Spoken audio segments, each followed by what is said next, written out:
Baka pwede niyong i-fact check naman.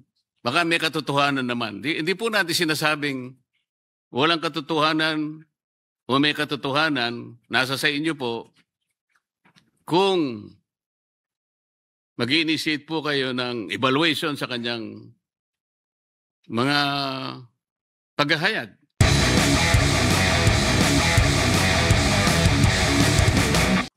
Ang COA po kasi, Mr. President, ay nagsumite ng listahan po ng newly uncovered fraudulent flood control project sa Bulacan, totaling hundreds of millions of pesos in supposed public works that either do not exist or were implemented in entirely different sites. Meron po ba silang tamang pagbilang kung ilan po talaga yung nabilang na ghost projects sa Bulacan, Mr. President? Well, kanina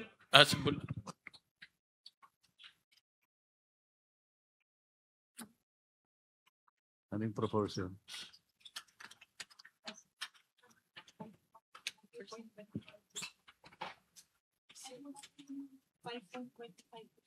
Identified na ghost projects is 8,000 so 5.25% po ng 8,000 Hindi yan ang ibig sabihin, yung ratio proportion para ma-estimate na.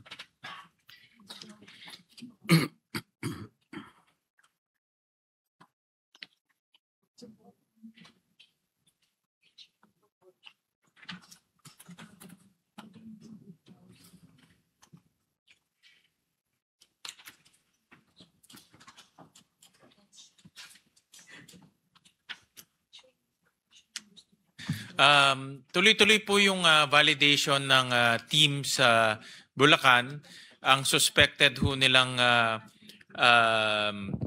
ghost projects is 37, and out of that 37, 7 po ang ghost projects, Mr. President. Validated ghost projects out of the 37. At ang COA rin po, meron silang fraud audit kinoconduct sa Bulacan, at ang next nila po ay will be Metro Manila. In fact, yun po yung aming usapan ni chairman ng COA po. Sino po ang mas accurate, Mr. President? Yun pong bilang ng COA o yung bilang ng DPWH? Actually ho, nagko-coordinate ho sila, no? Because at the end, it's DPWH rin po ang magpa-file rin ng kaso. So, nagko-coordinate ho sila. In fact, itong mga agencies, insofar as flood control, this flood control issues concerned, nagko-coordinate very closely ho ang mga ahensya. Kasi po, Mr. President, ang pagkakaalam ko, fraud audit lang ginagawa ng COA. Hindi naman siya talaga nag-inspect kung alin talaga yung ghost projects. Kaya maaaring hindi siya mabuting basihan kung ang pag-uusapan ay yung pagtansya o pagbilang ng tamang bilang ng lahat ng masasabi nating ghost flood control projects. Yung fraud audit po, Senator Marcoleta, ay composite team ang binuo ng COA and ng DPWH. So meron hong tao ng COA, meron din tao ng DPWH. Kasi yung technical side ho is really importante po ang DPWH dahil mga civil engineers ho yan. So composite team po ang binuo nila. Kasi po ang pagdududa ng representasyong ito, Mr. President, ay nanggagaling sa katotohanan na ang COA po ay isa sa mga sangay ng ating pamahalaan na dapat nakatutok talaga yun eh. Ang katotohanan nga po, lahat ng mga district engineering, ibang tawag dyan, DE, opisina ng mga district engineers, meron pong resident auditors yan eh. Paano po natin masasabing ghost project? Dumaan naman sa kanila yun eh. Lahat po dumadaan din sa resident auditor eh. Ang iba nga pong nagsasabi, complicit nga yung resident auditor sa mga project. At sabi po nila, Mr. President, tumatanggap din po ng commission po yung resident COA. Kaya kung sila po yung magbibilang parang pagdududahan din, Mr. President. Yun ang punto lamang dito. Gusto natin kasing malaman, kasi po kanina, nalaman natin, sa ngayon po ay allegedly 420 pa lang ang projects na na-identify na ghost out of a possible universe of 8,000 flood control projects. Tama po ba yun, Mr. President? Tama po. Pwede po bang pakukwenta natin sa mga engineers ng DPWH ratio and proportion lamang po para matansya natin ilan ba talaga ang flood control project sa kabuuan nitong universe para makwenta natin kung magkano talaga ang nawaldas sa pera ng gobyerno. Ratio and proportion lang po ito. Napakadali po nito. Yusek Ador Canlas, baka naman gusto mong kwentahin ito. Kanina po yung sagutin ko lang po yung unang katanungan. Ang COA bumuo ng Special Fraud Audit Team. So ito po ay nanggaling po sa COA Central. So hindi nila ginamit yung Bulacan resident auditors para po mag-audit ng mga flood control projects. So galing po ito sa central office. Yung katanungan kung magkano ho nawala, kanina pinakita po ni Senator Ping Lacson na ang estimate niya is about 29 billion pesos po ang nawala dahil po dito sa flood control, ghost flood control projects. No? So yun po yung kanyang estimate.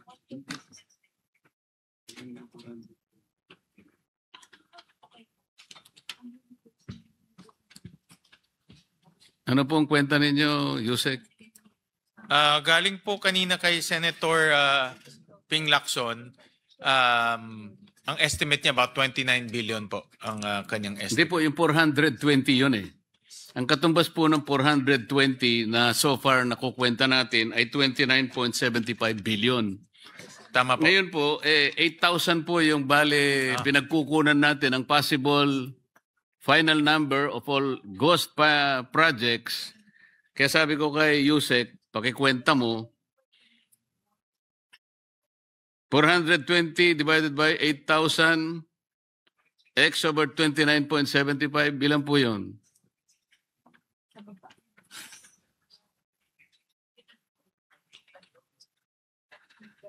$156 billion, tama po? 156 billion. Yeah, tama ho. O yan po yung po pwedeng mangyari kung sakasakaling 8,000 lang. Baka umabot naman kasi ng 10,000 po eh. Kaya lalaki at lalaki po. 100, yan ang potential po, 156 billion. Yes, Mr. President. Correct. Kanina po, sa pagtatanong po ng mga naunang kasama natin, Mr. President, ay nasabi yata ng ating secretary na ang DPWH po at saka ang ICI ay nagsama para magrekomenda po ng pagpapile ng plunder and other charges against former President Saldico and former Speaker Martin Romualdez sa opisina ng Ombudsman. At ang pinagbasihan po ninyo, kung tama po ang aking pagkakadinig, Mr. President, ay dalawang bagay. Yung 100 billion worth of government contracts secured by SunWest from 2016 to 2025 at saka yung statement po ni Orly Gutesa. Tama po ba yun, Mr. President? Tama po, Mr. President. Among others, pero tama ho kayo. Ngayon po, Mr. President, narinig ko rin po kanina na si Mr. Saldico ay meron ng warrant of arrest. Tama po. Bakit po si dating speaker wala pa? Wala pa hong kaso sa Sandigan Bayan, Mr. President. So, yung kay Saldico, ang pagkaalam ko ho, ito yung mga unang kasong ifinal ho sa kanya. Ang alam ko po, isa sa ginamit po na katibayan ng pagsasampa ng kaso ay sworn statement ni Orly Gutesa. Ang statement po ni Orly Gutesa sa aking pagkakatanda, Mr. President, meron pong tatlong pangalan ang natatandaan ko pong nabanggit doon. Una, yung pangalan ni Representative Eric Yap. Pangalawa, yung pangalan ng dating Representative Saldico at pangalan ng dating Speaker Martin Romualdez. Ang sabi po ng mga Amerikano, Mr. President, the sauce for the goose is the sauce for the gander. Bakit parang, ba't po hindi nagsabay? Yung kay case po ni Zaldico po, ito po yung mga naunang kaso. If you remember po yung inspection ni Secretary Vince at kasama po si Governor Bons Dolor sa Mindoro. Ito po yung naging basehan po ng pag-file ho nila ng case. Final ho nila to sa Ombudsman September 29. So mas maaga po itong kasong to. So ito pong pangalawa, Mr. President, itong pinagsamang pagsusulong ng asunto ng DPW at ICI, kasama na po yung dalawa uli, Speaker Martin Romualdez at saka si Saldico. Ito po ay final po ng ICI sa Ombudsman. Andun na po sa Ombudsman ngayon. Yun nga po, kasama ang DPWH. Yes, kasama po. So inaasahan po ba ng DPWH na magkakaroon din po ng issuance ng warrant of arrest dahil isa po ang ginamit po ninyong dokumento ay yung salaysay nga ni Orly Gutesa? Kampante po si Secretary Dizon sa kanilang mga nakalap na ebidensya at maitiwala ho sila sa Ombudsman na magiging masino po sila sa pagtitingin ho dito sa mga ebidensya. Gusto ko rin pong paniwalaan yung sagot ninyo, Mr. President. Maraming salamat po. Thank you. Hindi po ba ninyo ginamit yung kamakailan lang ay pagpapahayag ni Representative Saldico na ipinadaan niya sa kanyang mga video recordings?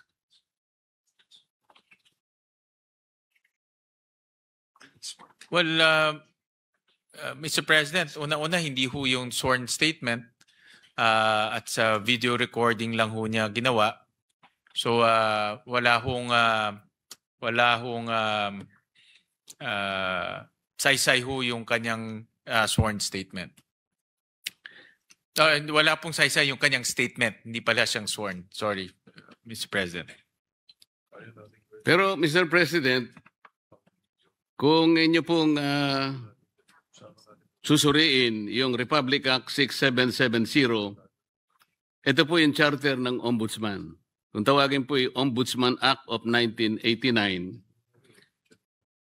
dito po sa Section 13 ng batas na ito, Mr. President, sinasabi po na the Ombudsman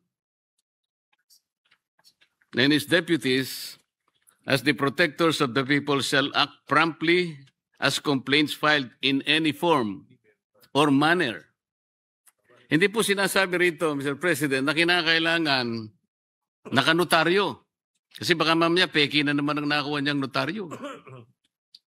So kahit na walang notaryo, in any form or manner, sa ibang mga desisyon nga po o aksyon ng ng ombudsman, kahit na anonymous po yung letter pinapatos po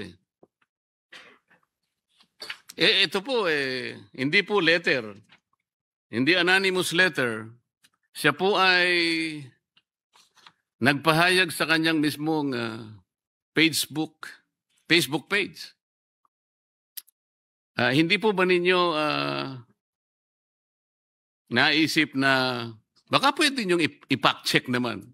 Baka may katotohanan naman. Hindi po natin sinasabing walang katotohanan o may katotohanan. Nasa sa inyo po kung mag-i-initiate po kayo ng evaluation sa kanyang mga paghahayag. Meron na po ba kayong nagawang ganong aksyon, Mr. President? Mr. President, Senator Marcoleta, ito po ay nasa discretion na po ng ombudsman at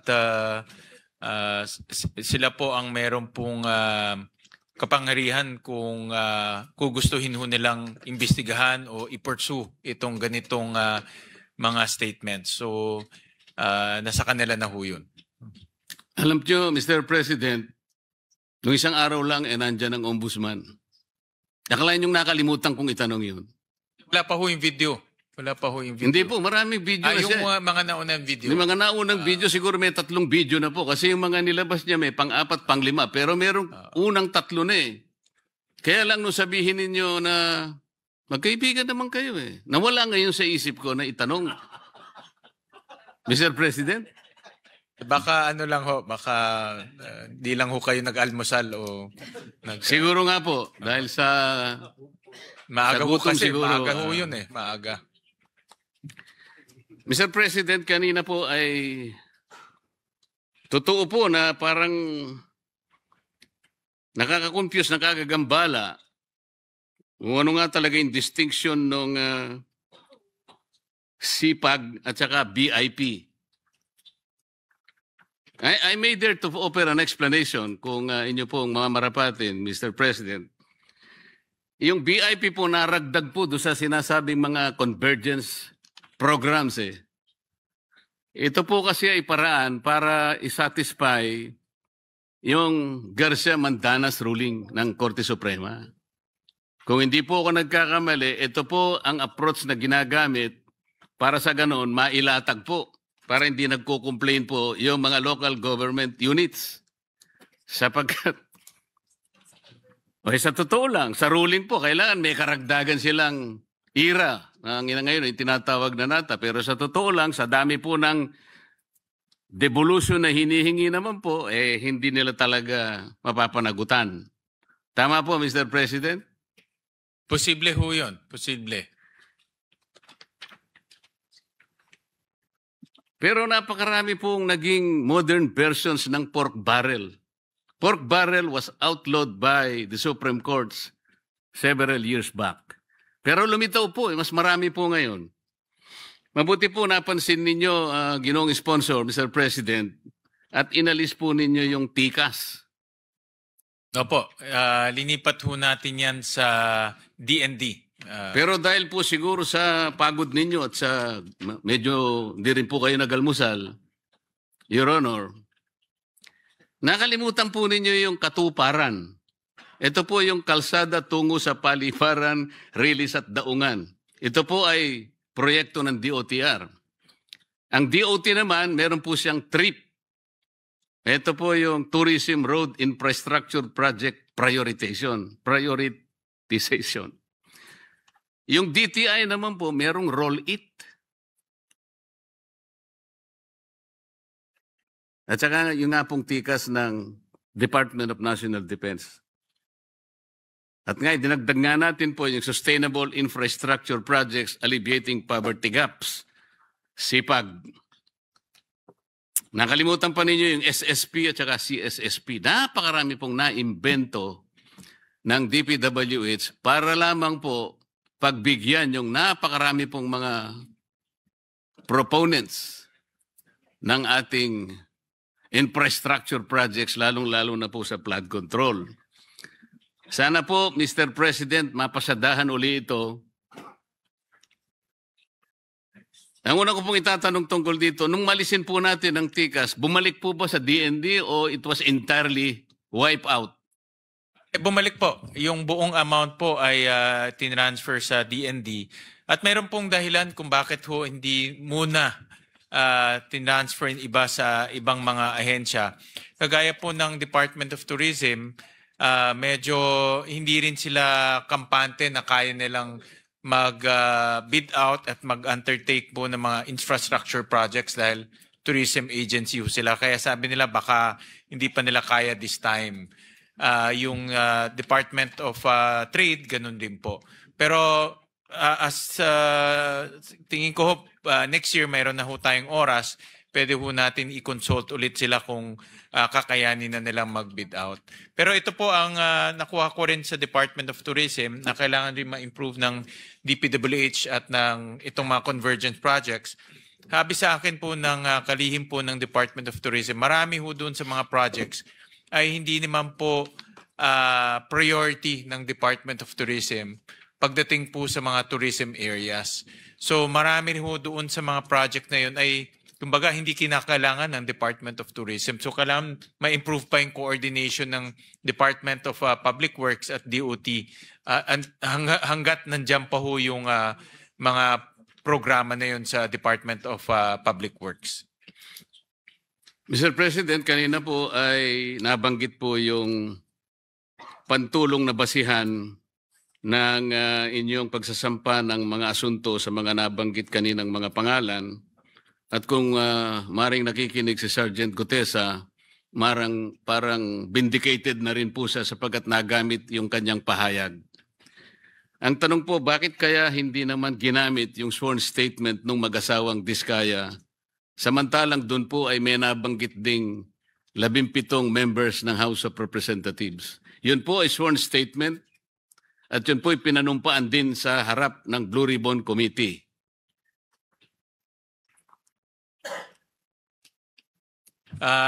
Yun po ay pinag-aaralan pa at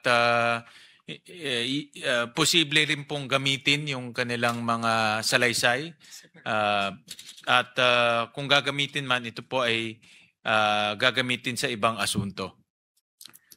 So parang nakikita natin pagka miyembro ng House of Representatives parang mabagal po yung action. Parang yung pag-aaral medyo matagal po ano. Hindi naman po, hindi naman. Sabi ni Secretary Vince, hindi naman po ganoon. Gusto ko rin pong paniwalaan 'yon, Mr. President. Totoo po, baka akala ninyo ako yung nagbibiro. Gustong-gusto kong paniwalaan 'yon. Naniniwala ba ho kayo? Parang Mr. President, noong November 24, kamakailan lang po, mga ilang araw pa lang nakalilipas, 2025, in-announce po ng ating Pangulo na nag-launch po ang DPWH ng Transparency Portal. Talagang totohanan na yata ito, Mr. President.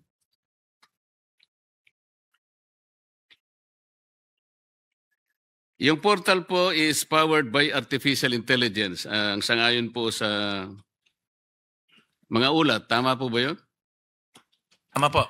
Kanina po pinag-uusapan sa budget ng NTC at saka ng DITC that because of the sophistication of the artificial intelligence being used today,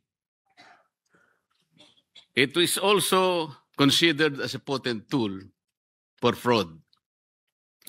So paano po natin masasabi na sa paggamit ng artificial intelligence ay hindi po magagamit sa fraud? Baka nga po ito'y magamit na naman sa panliligaw at paglilihis po ng inyong mga natatapos na proyekto.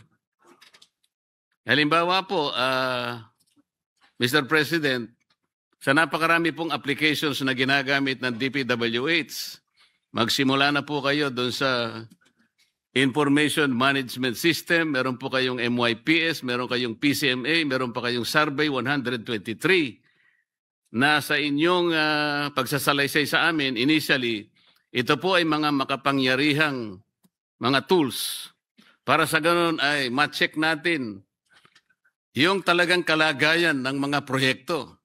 Ang sabi pa nga natin noon nang hindi pa natin nalalaman lahat, ang sabi nga natin geotag and real time. Only to be disappointed later on, Mr. President, na hindi pala totoo yun. Ngayon, meron na naman tayong transparency portal. Meron po bang kakayahan itong portal na to, Mr. President, na pagtingin mo ay mache-check natin yung 420 ghost projects?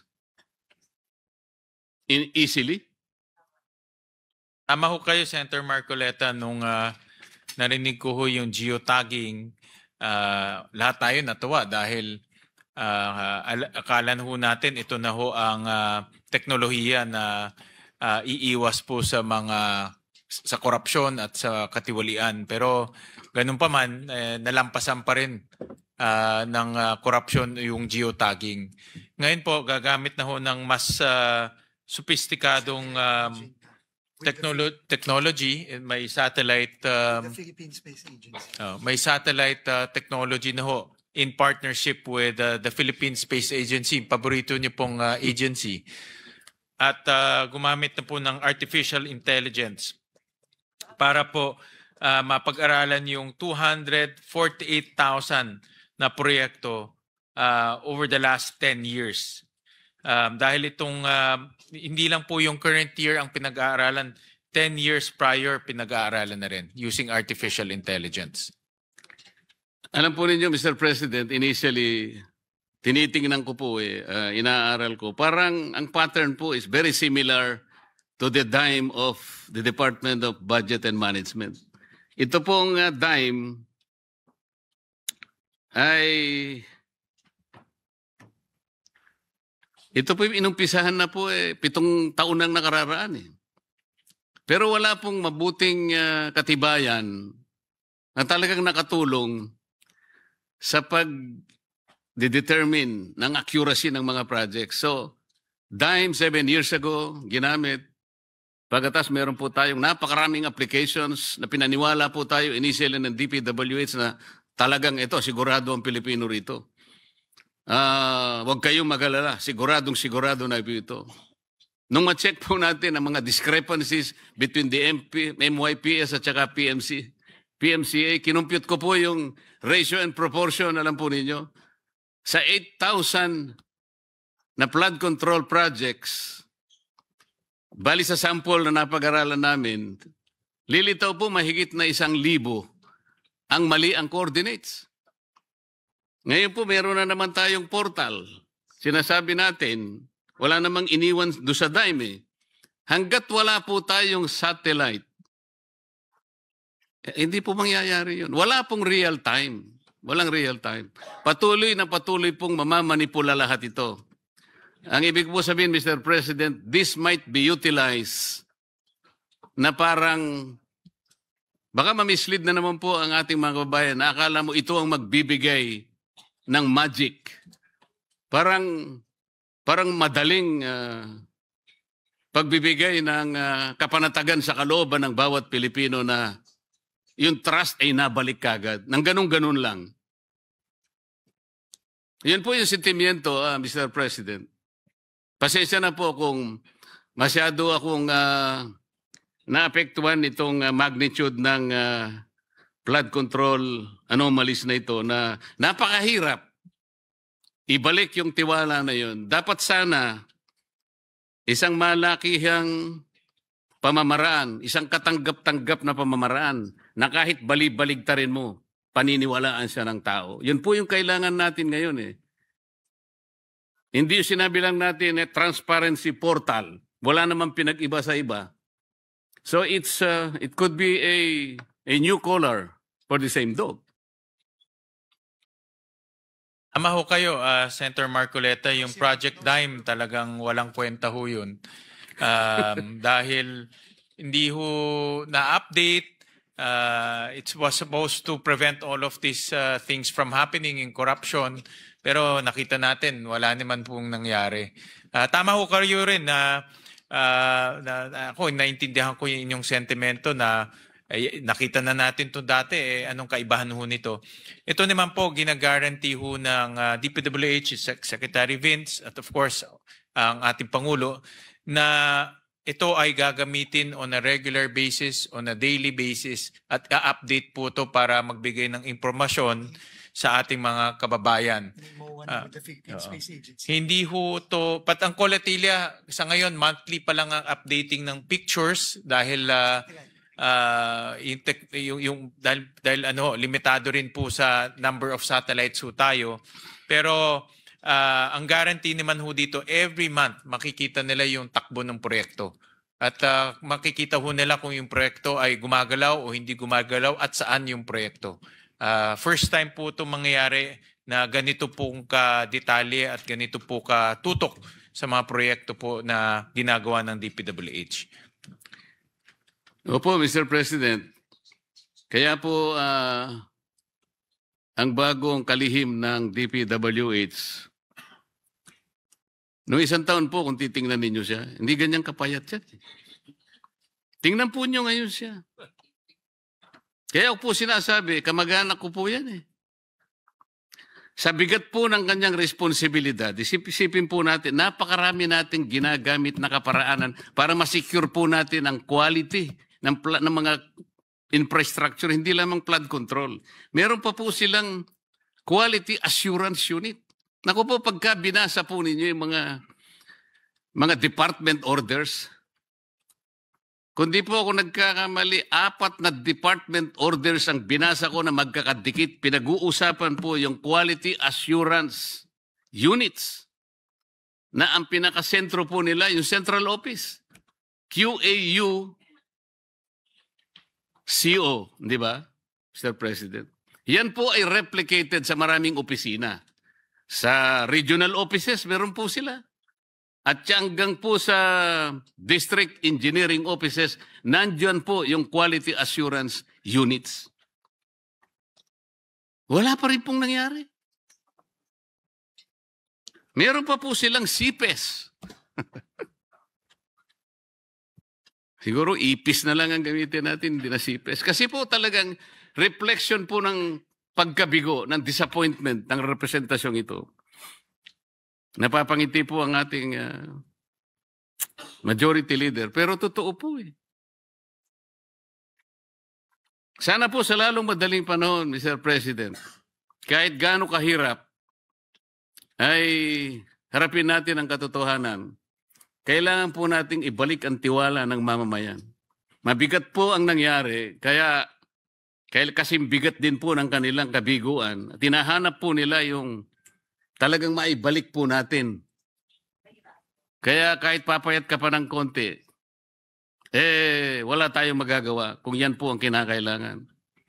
Maraming salamat po, Mr. President. Maraming salamat po, Ginoong Salamat, Sponsor, Senator sa inyong Marcoleta. panahon. At ito po ang aking masasabi na hamak na mas mukhang mas bata ho kayo kumpara ho kay Secretary Vince Dizon. Malayong-malayo na ho yung itsura niya ho kumpara ho sa inyo. Kayo ho parang 30 years younger compared to Secretary Dizon. Maraming salamat po, Senator Marcoleta.